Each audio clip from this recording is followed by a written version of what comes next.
You're listening to All Things Transformers, version 2.0.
Hello and welcome to All Things Transformers, version 2.0. I'm your host, Steve Megatron Phillips, and joining me again in this episode is... DFG and Mike. This is Pecan Court Michael. Hey, how's it going? You didn't slow that down enough. You're supposed to stop. This is continued. Pecan Court Michael. No, you're speeding it up. You're speeding your name up. You're supposed to slow your name down. Pecan Court Michael. There you go. That doesn't sound right. You know, he's slow, and then he stops, and then he rushes it out. This chicken isn't even good. My pants used to fit. Oh God. Hey, how's it going? This is so not Autobotly tonight, ladies and gentlemen.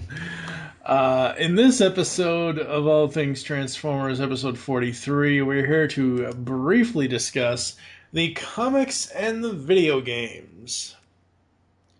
And I bet everybody's staring at their iPods or other media devices saying briefly, what are they talking about? We're going to cover some of the comics, and we're going to cover some of the video games, but we're not going to go in... Oh, God. The three good ones. Real and stretchy. This? You know who would love this? Proto Man would love this, because I think he's actually played like the old SNES video game. I've played them on emulator. Return of Oh, really? Yes. Return of Convoy. I've never played it. I've seen have video. all of them on emulator. It just looks so incredibly difficult that I don't even want to try. It's I can't even. It's insanely difficult. Yeah. I said, I don't even want to try. Don't even want to give it a shot.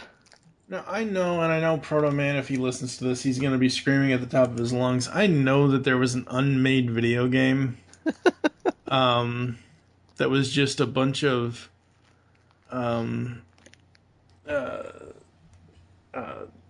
it's like, what am I looking for? Like text space. It's Return to Zork. No.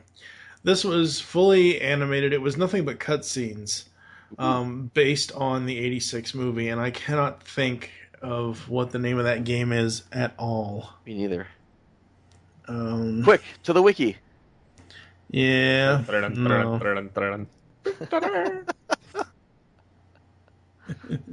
Generation 1 games.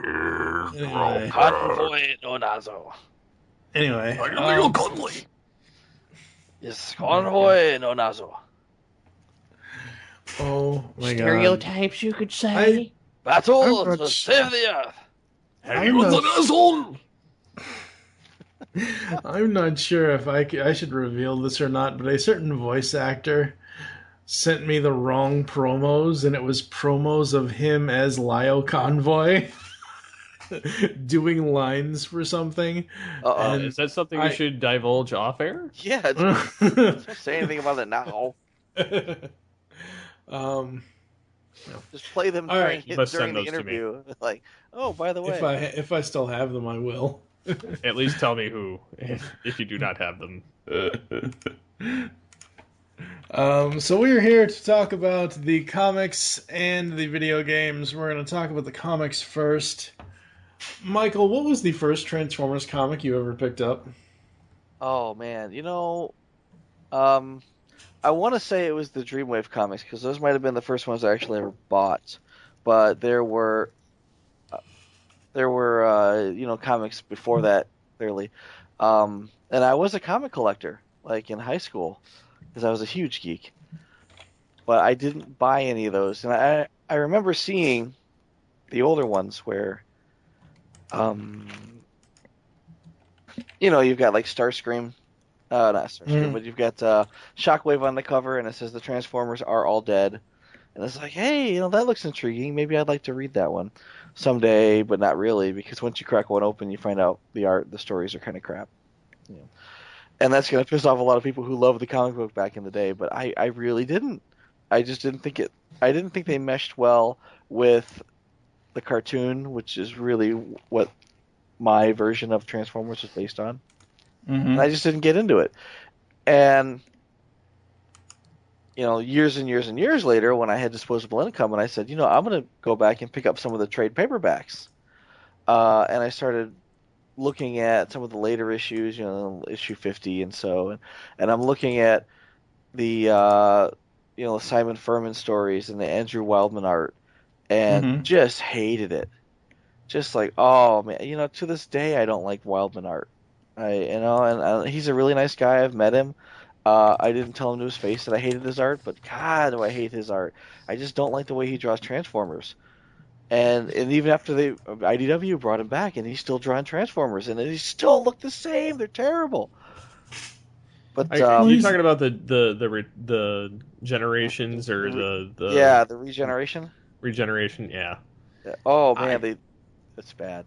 I will say though that those are the ones that take place later in G1 are insanely better than when it started.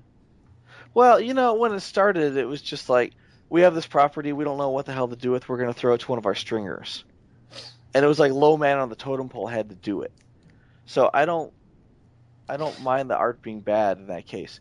Whereas, it's been around for a few years. It's a proven property. They brought in guys from the UK to do it. They didn't have to do that. They could have just thrown it back to a stringer. Well, the funny thing is they almost Michael Bay'd it. Okay, you're gonna have to define that. Okay, they added human eyes, human facial features. Robo Kibble. Yeah, I know what you're talking about. Yeah, no, it literally the Wildman art, again toward the latter end of the series, looks like people dressed up as in Transformers cosplay, with their faces painted silver. It doesn't look good. I never liked it. I'm like, this doesn't mesh for me. I just can't reconcile this with what I enjoyed as a kid. And even then, the stories aren't. I mean, I'm going to get a lot of hate mail here because, Simon Furman, he's not a god, But, I mean, seriously, I just didn't like the stories either. I don't know. Yeah, that's about how I felt. Well, for me, I came into the Transformers comics a little late. I came into Death of Optimus Prime, which starts the IDW 2 ongoings. Okay. Before that, I read a few of the spotlights, and I'm sorry, I do not. Just reading a few of the spotlight, I think I had all of the spotlights, with the exception of maybe 5 of the newer ones that had come out. Yeah. And these are the IDW spotlights I'm talking about. Yeah. And majority of them are written by Furman. I don't like his writing style at all. I'm not a fan of his writing style. I mean, I really enjoy a lot of the things that IDW has done that aren't written by Furman. Yes. But yeah, it's like I can't get behind Furman half. Sometimes it's brilliant. Sometimes it's what's he thinking? It's like he's trying to top all of his earlier work, and it's just not happening. And you notice he's a Grimlock whore. Oh god, yes, everything has Grimlock in it. Now, Grimlock, not stupid. Steve, did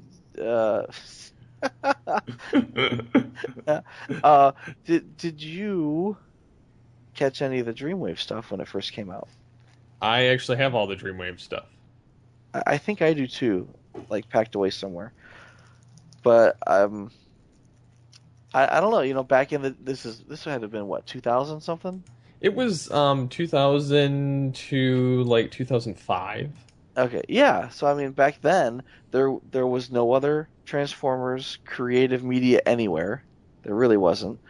And when Dreamwave got the license, the art that came out was amazingly better than. I mean, we can all laugh about it now, you know. But exactly, it's like, whoa, it's over detailed, it's too blocky, blah blah blah. Back then, that's all there was, unless you wanted reprints or um, the the reprint. What's the word I'm looking for? It's the book. They put everything in the book. I just said it earlier. Collected edition. Collected edition, yeah. Unless you want to buy those, trade paperback. Unless you want to buy a trade paperback of the older Furman stuff, that's all you had. And like I said, I didn't like the Wildman art, so this was huge for me. It was like, wow. And you get the art and you marvel at it. This is awesome. And then you read the stories and you go, wow, this story is crap. I mean, yeah, it was just really, really badly written stuff. Which was why, I mean, I understand. I don't understand why the company disintegrated. I'm not sure. I haven't heard all the stories It was the owner. He embezzled all the money. Oh, well, that makes sense. Okay. So nobody got paid. Well, I knew nobody got paid. I just didn't know what happened to all the money. It's like, Wow. what, did He went buy bankrupt. himself a house in Malibu and gave the finger to all his employees, or I spent all the money, and then I said, "Screw them bitches." well, that happens sometimes. I mean, companies are mismanaged. I understand, but this was heartbreaking because again, people make fun of the art, and I loved it.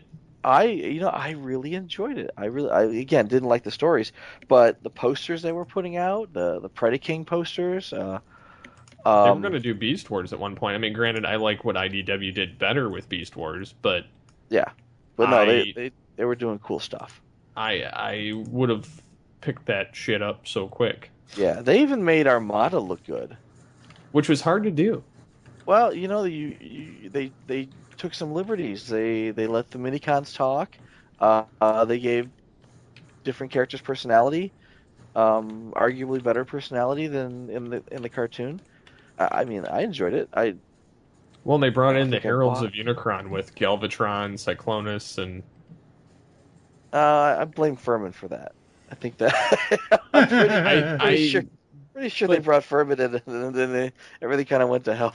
Well, and then it went to Energon. They transitioned it instead of right, because it's still a toy commercial, granted, right? Yeah, I mean, and I was fine with that. Yeah, like I said, I wasn't terribly pleased with some of the writing, but I think that was when Simon Furman first came back, and everyone was all excited because it's like, ooh, Simon Furman's back. Well, what's the alternative? The alternative is the other crappy writing, and the only good writing that anyone's ever known has been Simon Furman. So sure, bring him back on board. Well, the only really good thing that he actually did, Nemesis Part 2. I don't think Beast I read Wars. that. I know. Beast Wars. It was the last episode of Beast Wars. Oh, I was about to say we're not talking about comics. No. we're talking about actual Beast He's Wars. directed. I mean, it's directed towards part of the comics because he's a comic writer, and they threw him a bone and had him write the last episode. Right. No, Which I get that it. was about the only good thing that he's written. It was cool. I mean, sure.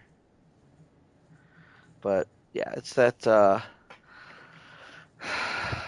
the painful mismanagement by Pat Lee. Yep. It kind of tarnishes the Dreamwave era. And when IDW got a hold of it, it's like, oh man, the IDW art, that's gonna suck. It was good in a different way. Exactly. It was good in a different way.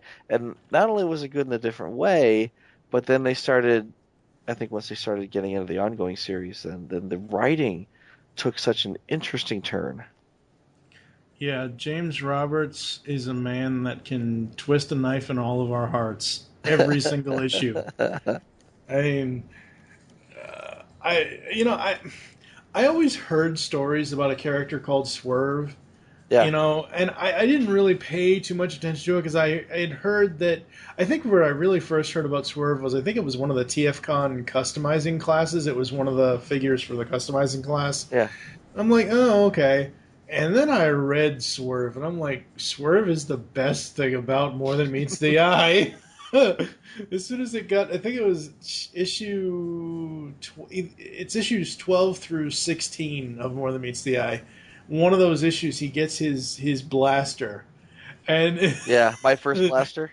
yeah, It was awesome. It Hooray! was You scored a direct hit. You missed. Keep trying. That's like You know, the big sign. I want to say it was either on the side of the gun or on the side of the box. It said "Big grip for small hands." yeah. Like, this is awesome. Whoever's writing this, and it's not just the writing, but whoever actually wrote it, or not wrote it, but drew it and made it come alive on the page, just genius. It's pure genius. And granted, I mean, I don't think I liked the the spotlights. A lot of the spotlights just didn't make any sense to me because I wasn't watching what was happening in the rest of the IDW universe. So the spotlights were just kind of, oh, this happened while this other stuff was happening. Well, I didn't read the other stuff, so I didn't know. I was kind of afraid to start collecting the comics again because I was burned so horribly by Dreamwave. And it wasn't until More Than Meets the Eye and Robots in Disguise that I started really reading the ongoing. And everything that came before that was just a series of like 4-issue miniseries. It was almost like they were afraid to commit. Well, after that first ongoing debacle with Mike Costa, can you blame them that they were afraid to commit? I didn't read that either. Well, Yeah, now, I guess I don't have now a you look group at them. complaint. IDW's obviously done something good because they've gotten Turtles and GI Joe away from their original. Yeah, they've. I mean, they've. It's probably. I'm probably gonna have to do. Over in the pull bag, we did an episode all about Marvel and all about DC. I'm probably gonna have to do one about IDW because just recently they announced. Completely off topic from Transformers, but they just announced they're doing a Garbage Pail Kids comic book. Oh, that's insane. So IDW, oh no, you want to get insane and bring it back around to Transformers? There are going to be Angry Birds Transformers comics. Not collecting. I read about that. Yeah. Yeah, Michael. Little to no interest. Yeah. Michael is not a fan of the Angry Birds Transformers people. I'm not fans of any of that crap. I like Angry Birds and I like Transformers, but I'm not sure if I like Angry Birds. And I saw the toys. They took pictures at San Diego Comic-Con just recently, and it's like, oh, that's where the Bot Shots line went to. The Bot Shots line had bird heads stuck on them. I don't give a bat's ass, or I mean a bird's ass. A rat's ass? A bird's Hey, wait ass. a second. Let me find my rat's ass. Oh, no, wait. You can't have my rat's ass. Because it's a bird's ass. Because it's a bird's ass. They stuck a bird on it, and it's not a rat anymore. It's got a weird rat bird. It's got feathers. Getting back to the God, it's got What is that? It's like Cloudy with a Chance of Meatballs rat pigeon thing. Oh my God. All right, so getting back to the comics, Steve, what was your first Transformers comic that you ever read? I actually read the Marvel line. I don't remember what issue specifically. I remember my parents used to go take us to the quarter bin at the comic shop, and I had damn near the entire collection. Up until I had to sell it. Wow. Which I was quite sad about. I was literally missing 10 issues. 10 freaking issues. Yeah. I had to sell it for money. For a quarter.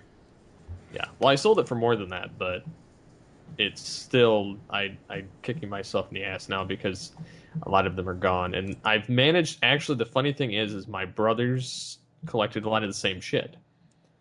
Yeah. So I actually got about a third of the collection back because my brothers were collecting it at the same time I was. Yeah. because we all wanted our own of the same comics. Exactly. Yeah. And I managed to get the one brother who didn't want it anymore under the condition that I didn't sell it. And I was like, well, hell no, I'm not going to sell it because I've been trying to get them all back. Oh, and then you sold it. So I now have them all, and I'm like, yay. Oh, cool. Yeah, it's like I could scour the quarter bins for the next 10 years, or I could get a CD that I could pop into my computer with copies of everything on it. I have the entire series on CD actually, but someone gave me a copy like 10 years ago, and they're like, "Oh, hey, here's all the comic books if you're interested." And it was just really rudimentary. It was like JPEGs of every page named after the page number, and so you like had to bring up the next page and then scroll through it, and then bring up the next page and scroll through it. And it was a huge pain in the ass. And once I discovered that, man, I just don't like these stories. It just seemed like a bigger pain in the ass. But yeah, I have read them. I just wasn't thrilled with it. I've found it's not the stories that I don't like about old comics, it's the art. I found this out about Punisher books, I found this out about Spider-Man books, I found this out about Batman books. What's wrong it's with not Punisher? Okay, no rat hole, sorry. Yeah. It's just certain... my point is, with a lot of the older stuff that's done before, like, 99, a lot of the art just... I can't get into it. All right. It's just one of those things. It's a different era. Yeah. And I didn't grow up with comics. I mean, I knew of them, and I believe it might have been Nightfall Part 1 or Part 2 or something from Batman when I was a kid, but I don't honestly remember. Yeah, Nightfall was like yeah. Nightfall was awesome. I used to have that as well. Unfortunately, that's gone too. Yeah. But for me, getting it, like, I was curious. I started reading these spotlights, and the spotlights, not all of them are good, but when they are good, there's like Jazz and Mirage. I love those spotlights. Those are some good damn spotlights for Jazz and Mirage. The ones I read were just like snippets of a story. Mm-hmm. And if you had read the other 4-issue miniseries, you would understand what was happening. But otherwise, why am I reading this? This is like a supplement to another story that I didn't read. Right. For me with the Transformers comics, I'm enjoying More Than Meets the Eye and Robots in Disguise, but I find that I have to read it in trade more so than singles. I don't know. Maybe it's just because half the time when I get home from grocery shopping and going to the comic shop and all this and all that, it's like, I am so tired, but I want to read these comics, and I sit there staring at the same page for 5 minutes. I'm like, yeah, I got to put this down and come back to it later. But yeah, everything IDW is doing currently is just amazing. Yeah. Absolutely is. Every single thing that they've done. I mean, they even did X-Files meets the Transformers. It was a little weird, but it was cool. I don't think I can wrap my head around that. Yeah, no. So, oh wow. What do you think of Windblade? Have you read the Windblade? Oh yeah, I've read Windblade. We over in the pull bag, we just wrapped up a 4-issue crossover with the Underbase with Amy and Nicole and all those gals over there. Oh, I like Windblade. I think Windblade adds something to the Transformers mythos that we didn't have before. Right. Like a non-aligned character that we actually like, or yeah, kind of. I mean, sure, we have Chromia and we had RC, but I mean, let's face it, RC is really the only female Autobot that is really shown in the books. So it was kind of... Okay, yeah. I mean, she's really the only one that's really spotlighted. I mean, you don't see Moonracer or Firestar running around with RC. I mean, because RC in the IDW verse, she's a psychopathic loner. Well, that was the weird thing, is IDW decided that she wasn't a girl. Yeah, let's not get into that. Yeah, it's like, wait a minute, Let- our girl Transformer is not really a girl. Just But wait, not. there are girl Transformers now in canon. Yeah, So now I'm let's. Yeah, confused. let's not even go Don't into even that get one. into that. But no, Windblade, it started off great. I thought, I was really at the edge of my seat all three issues. Yeah. By issue 4, my jaw was on the floor. I'm like, how is it possible that that person Spoilers. was? I haven't read it yet. I'm not. All right. I'm. I haven't read it yet. I'm just saying. But I'm yeah. just saying. The first three issues of Windblade, I was on the edge of my seat at the end of every issue.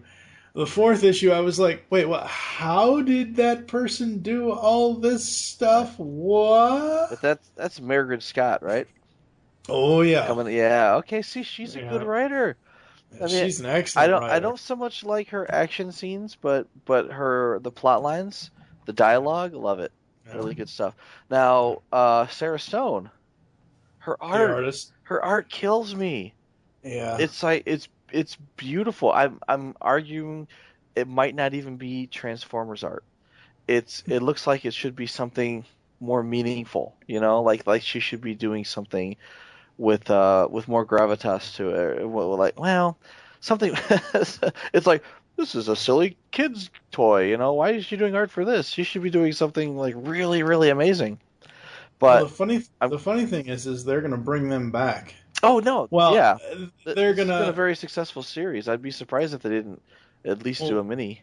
Sarah's doing art duties, I believe, part of the art duties on Rid 33. Because Right? Yeah, Windblade's story, even though the 4 issue miniseries is done, yeah. Windblade's story is going to continue in Robots in Oh Disguise yeah, issue 33 yeah. coming up. How are they gonna reconcile her art with?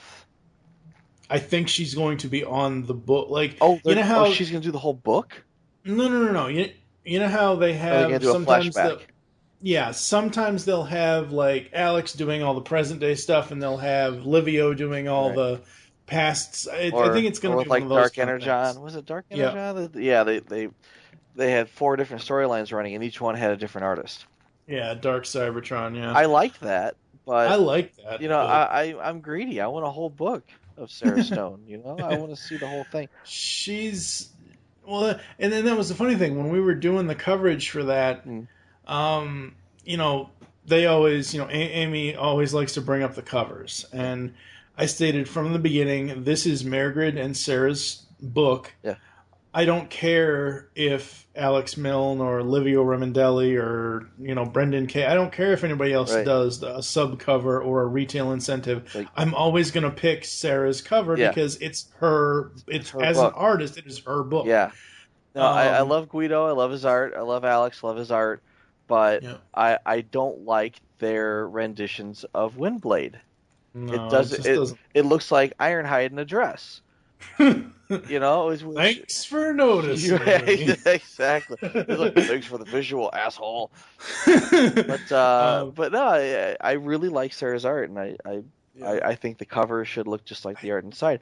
What would be interesting is if they took her and said, why don't we let her do this Ghostbusters episode or book, or why don't we see how she does on a GI Joe one-off, and because it's like, it's beautiful. I just want to see what everything looks like under her brush, Yeah.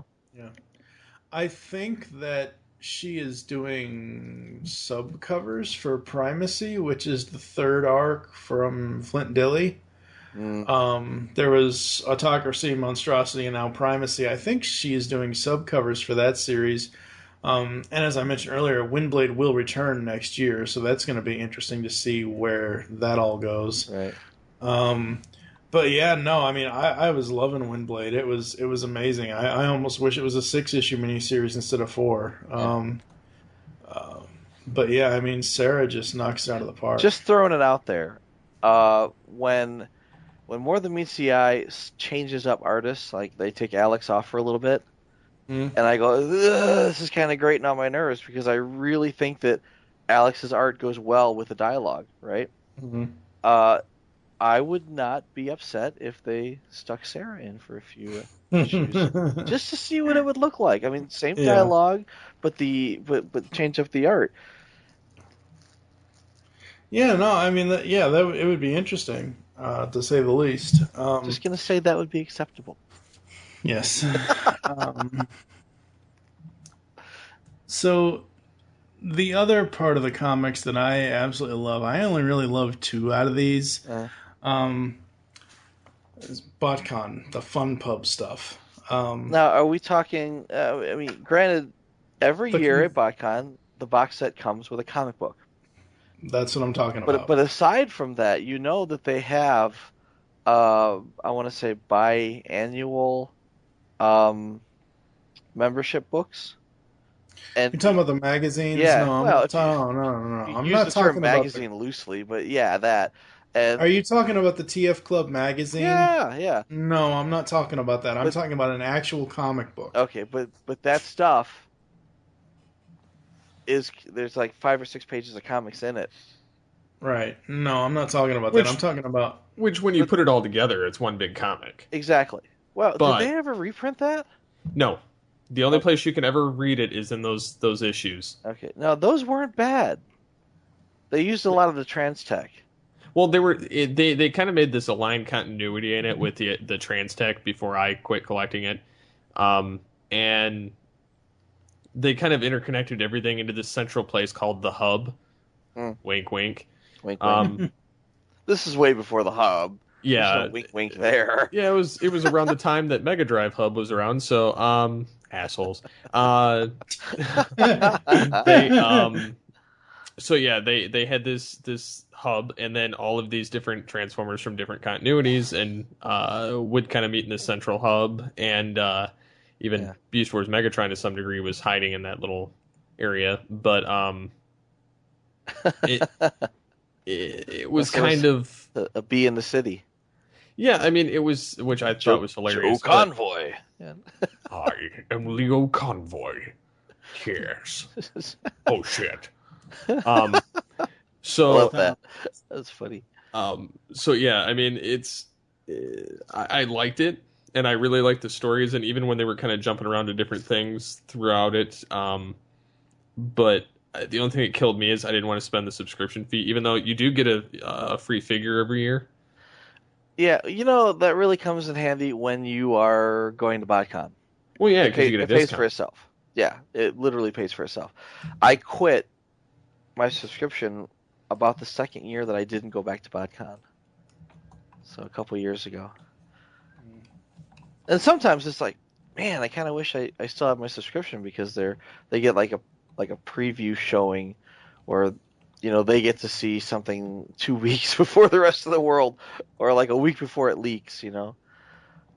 But it's like, oh man, how cool would that be?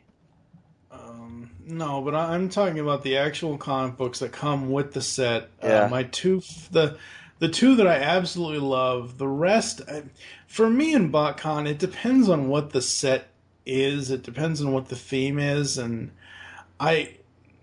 if I don't like the theme, I'm not going to be interested in the comic that goes along with that theme. Granted. But for me, the top 2 are 2008 Shattered Glass. The original, the OG Shattered Glass before they redid it in 2010. Or 2009, or whenever the hell they redid it as Classics meets Shattered Glass. They're milking that dead horse. Yes, they are. Very much so. And 2011's animated The Stunticon Job. Those are the 2 best out of all of the BotCon comics for me. I'd have to agree. I did read The Stunticon Job much later, but I did not get that set. But actually, for me, I would read these comics and then stick them right back in the box, and then close up the box and forget I owned it. Well, but I pull them out every now and then to reread them. So, any other thoughts on comics, Steve? No, that's, I think, all I can chat about comics. All right, we're going to take a quick break and head to the video game land. You got the touch! Stan Bush here, and you're listening to the latest episode of All Things Transformers.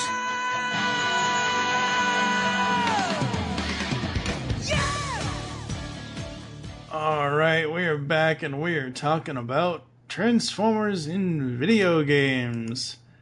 Alright, let's go around the table. What was the first Transformers video game we each played? I played the Beast Wars video game. Of course you would. Well, that's the first one I owned. Yeah. Um, This was the one for the PS and the PlayStation, right? Or the PC, the PC. PC and the PlayStation. I still have it, actually. Wow. It doesn't play anymore. Oh, that sucks. Well, I mean, it does, but I have to turn on like mega compatibility mode because it was like a Windows 95 game. It's it. Wow, it's old. Yeah, it's old. I used to play it on the MSN Gaming Zone. Oh my god. With 3 other people. Like, it's just random, and I'd play other people, and I was one of those little bastard kids that would sit there in the games and the equivalent of your Call of Duty punk ass kids nowadays. I was one of those. But you couldn't actually talk, so you didn't actually know how old each other were, or you couldn't really type anything. You could type stuff after you got out of the game in the little chat window. Yeah. But before, when you went in there, nobody knew anything about each other. You just went in there and just transformed and kicked each other's ass, and then, yeah, that was pretty much it. And the polygons in that game were horrific. I think Optimus Primal was probably the best transformed out of any of them, and that's not saying much. Wow. For me, I think the first one that I ever played was I'm gonna have to say the Armada PS2 game. Good choice, sir. Yep.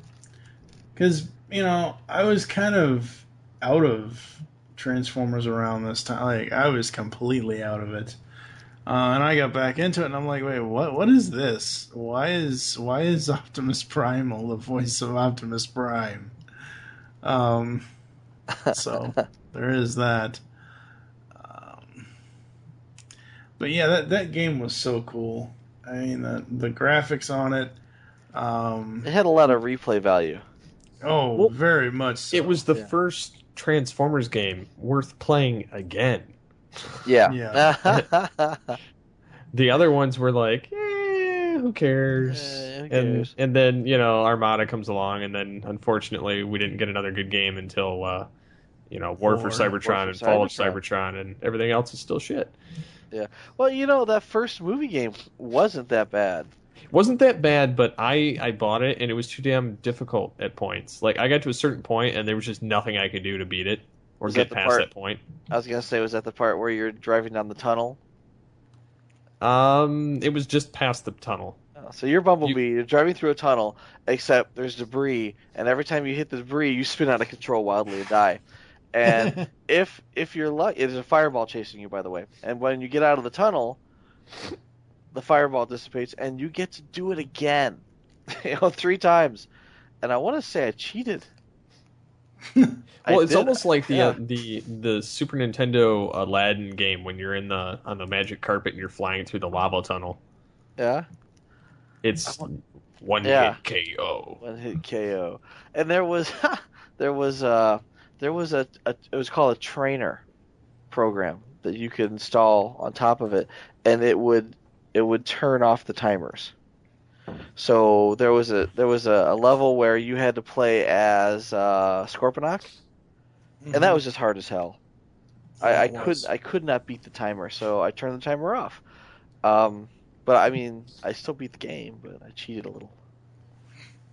But no, War for Cybertron, probably one of the best games ever. Yeah, I loved it. I'd have to agree with that. I got up to the point where that final battle with Trypticon. Was that the final battle? In War for Cybertron? Yeah, it was. End of Chapter 6, Oh. yeah. Well, all right then. You're thinking Fall of Cybertron if you're thinking something different. Well, no, I didn't realize that was the end boss. I mean, that was an epic battle, I remember. But... Yeah, was it an epic rap battle? Epic rock battles of Cybertron! You know what I liked about War for Cybertron, though, is you got to choose. You had 3 characters to choose from. And they didn't do that in Fall of Cybertron. You just had one character to play, and that was it. And No, you had multiples, didn't you? You were able to. you sure? Yeah, in Fall of Cybertron, Yeah. I think you could pick Pick who? different characters. You could. Okay. But well. it was how it was is War for Cybertron lets you pick at certain points in the story. And same thing with Fall of Cybertron. Unfortunately, Fall of Cybertron, if another character came in that you were set to replace, become that character instead, then you would drop off that character. But they gave you, like, at certain points in the story, they'd give you options to choose different characters if they happen to be in that setting. See, now I remember Fall of Cybertron being like, you started off, you played Bumblebee, and then next you played Optimus Prime, and certain chapters would let you play as you had to play as someone else, and you got to play with a goodly amount of people. I mean, the Jazz chapter was really cool. The Vortex chapter was really cool. When you finally get to combine in a Bruticus, and it's a really short chapter, but you're basically stomping around and stomping on people. That was amazing because we'd never done that before. And then later on, you get to play as Megatron when he makes his return. But during War for Cybertron, each chapter said, which guy do you want to be? Do you want to be Starscream or Thundercracker or Skywarp? Right. Or do you want to be Megatron or Soundwave or Breakdown? Breakdown never made any sense. Why would you want to be Breakdown if you can play as Megatron or Soundwave? And granted, it didn't do much for the gameplay. I mean, one's faster and less shielded, and one's slower with more firepower. But honestly, you still got to get from point A to point B. Right. Yeah. It's not like you can choose a different path or play a different way. It's I guess it's depending on if you enjoy playing as the brawler or like the sniper, that type of thing.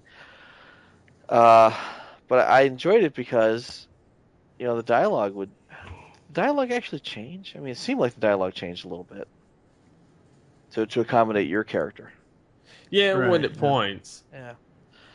But I mean, when I got Fall of Cybertron, I went back and played War for Cybertron and played through the whole thing. And then played Fall of Cybertron, and really all the differences were just highlighted for you at that point. Oh yeah. Well, for me in War for Cybertron, I've never actually beaten the damn thing because Dragon Zord kept killing me. I swear to God, as soon as I played that final Trypticon level where he turns and swings his tail, I kept seeing Dragon Zord instead of Trypticon because it looks like Dragon Zord from Power Rangers. But no, I could never get past that final battle with Trypticon. Wow. All you have to do is just bitch slap him right in the face with a cannon. Yeah. I remember it being hard. I don't remember it being possible though. Well, You also call it Godzilla. Yeah, but I really like that. I didn't play like the Wii version or the portable version. I mean, I guess those were different. And the Wii version was. Yeah. Because it was Cybertron Adventures. Yes, I never played that. But the Fall of Cybertron, the multiplayer mode, I stayed up late every night playing that because it was so much fun. I think it was like 6-on-6 on 6-on-6 teams in just a free for all battle, and that was so much fun. You ever played the online version? No. Of Fall of Cybertron? Yeah. I have once when Xbox had the free weekend. Okay. I played it online against a bunch of people that I didn't know. Got my ass handed to me pretty much. Oh, yeah. Well, I think like you start off at a certain level and you get just crap for bonuses and weapons, and then as you gain levels you get more weapons and such. I will say though, if you play the guy that turns invisible, yeah, you're as good as gold. because they don't know where you're coming from, and you can blow them away.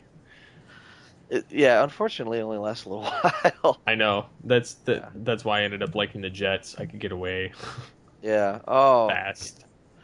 Well, it just seems like, you get people who know the terrain, and then they're, sniping at you.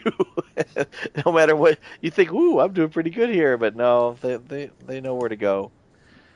But it was fun is if you put yourself especially at the lower levels, you put yourself as a supporting role, and so you find yourself a guy who's clearly a tank, and then you chase after him in like, cleric mode or whatever. You use the healing ray on him as he's mopping up bad guys, and then you can kind of pick off stragglers, when he's not as badly messed up. That type of thing, and that strategy served me well in my lower levels until I got more powerful, and then I could be the tank. Be the tank. Feel Yeah. the tank. Well, it's sad because as adults we can say, "Hey, I understand the strategy here. I see why you'd want to be in teams of 3 and back each other up and watch the corners and make sure that your buddies are covered and that type of thing." I'm pretty sure I spent the majority of the time in arenas with 10-year-olds who just had no concept of strategy or or backing each other up. It's just like, hey, I'm going this way. Something shiny's over there, and then they get their ass blown up. Yeah, and then it's like, well, I guess I'll just stay here with no support at all and hope I don't get killed. Turn invisible or something. I don't know. They had someone bite their shiny metal ass. Bite their shiny metal, yeah. Bite my shiny metal ass. Got an Energon goodie shoved right up in there. Come and get it. Oh Jesus. Yeah. Has anybody played Rise of the Dark Spark? No. No, I have no interest in it. It looks cool, but it basically combines the movie games and the Tiger games. The High Moon games. Thank you. High Moon Studios.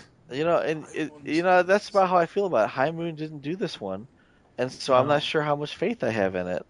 It came out, and I thought, ooh, I should play that, and I didn't. And I think in a year or so, Steam will have a summer sale and sell it for $10, and I'll buy it. Ditto. Yeah. Yeah, I mean, I think it looks cool combining the worlds, like the movie world and the High Moon world, but Right. I don't know how well it's going to be. I would have rather them, instead of doing Rise of the Dark Spark, I would have rather had them do whatever the next evolution would be after Fall of Cybertron. And that's kind of what we were promised, because they had this whole chart laid out where it's like, okay, we started off with, War for Cybertron, and that's here in this timeline, and then here, and well, I guess technically we are in that period then, because the next period would have been either because they're in the Ark, they're escaping from Cybertron, so it would have either been on the way to Earth, which I guess from canon there's not a whole lot to that. That's they went through the wormhole and then they both crashed, or both of the ships crashed, and then they slept for 4 million years. Or it's either that, the very short trip from the wormhole to Earth where they were all dying and whatnot, or what happens when they're on Earth. Unless they changed their mind and decided they made a pit stop somewhere. They stopped to go to Caneland.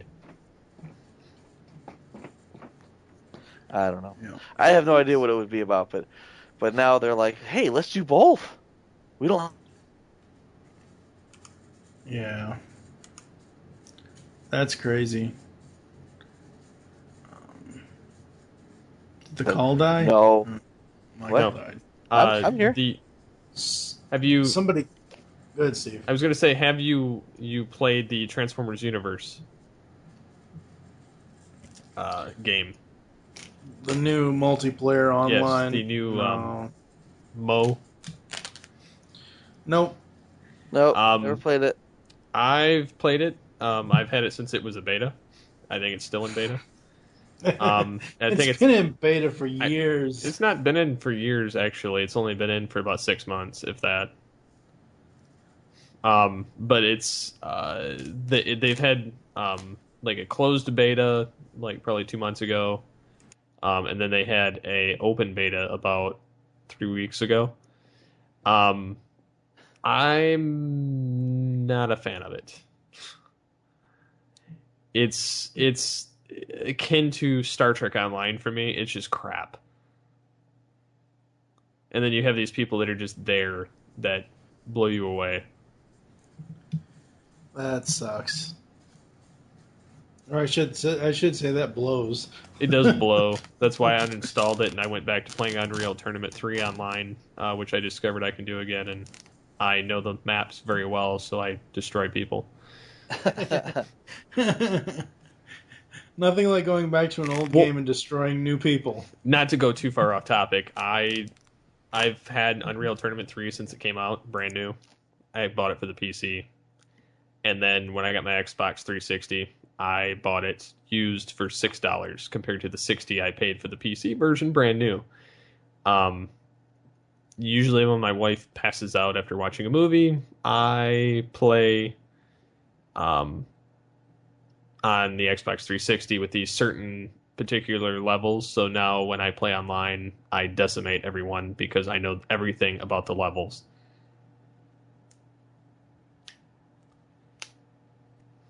Wow. Yeah. You killed it. It's dead, Jim. It's Ted. Alright. Anything else on the video games? Not as far as I can tell. I wish there was more good ones than bad ones. I'm really hoping High Moon does another one. Yep, hard to say, but I hope so too, because I still play Fall of Cybertron. Yeah, me too. Fusion cannons for everyone! That's right. That's right. Until Will Friedle came along and voiced Bumblebee in Prime and now the new series, I really wanted, if they were going to finally give Bumblebee a voice, I really wanted them to use Johnny Young Bosch from the War for Cybertron, Fall of Cybertron games. Because I thought he was a great Bumblebee voice. This is Bumblebee. At least he had a voice this time. Instead of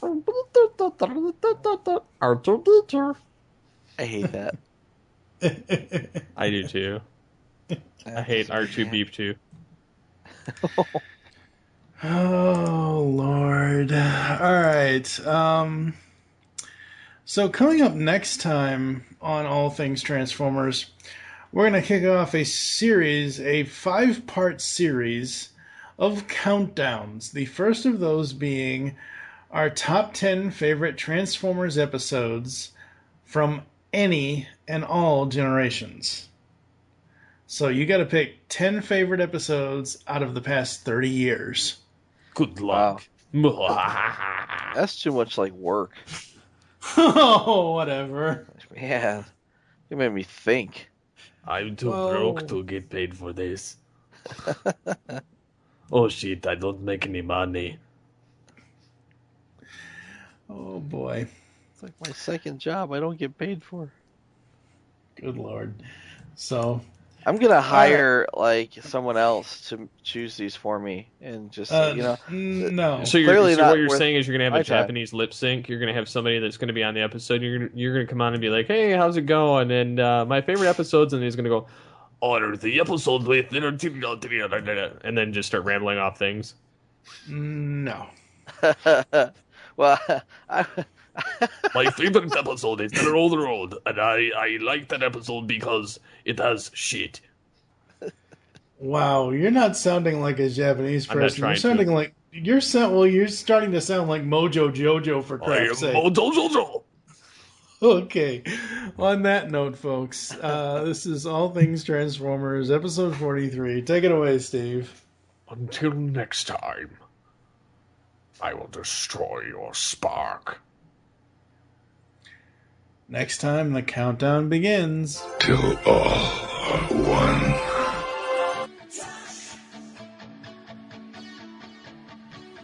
You got the touch. You got the power.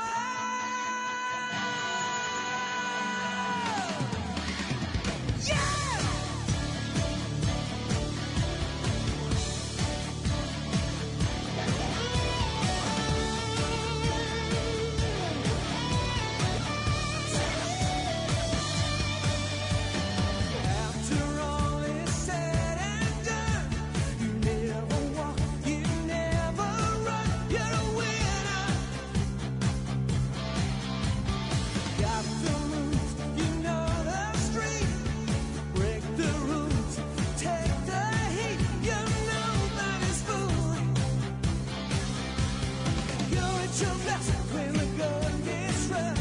You've been put to the test, but it's never enough.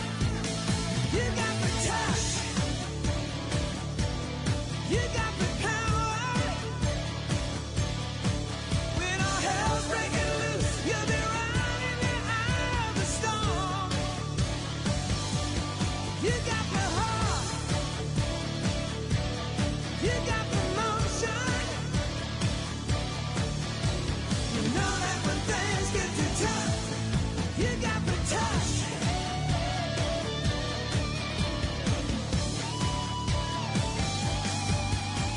You never bend, you never break. You seem to know just what it takes. You're a fighter. It's in the blood, it's in the will, it's in the mighty hands of steel. When you stand in your ground, and you never give in when your back's to the wall. Gonna fight to the end, and you're taking it all. You got the touch. You got the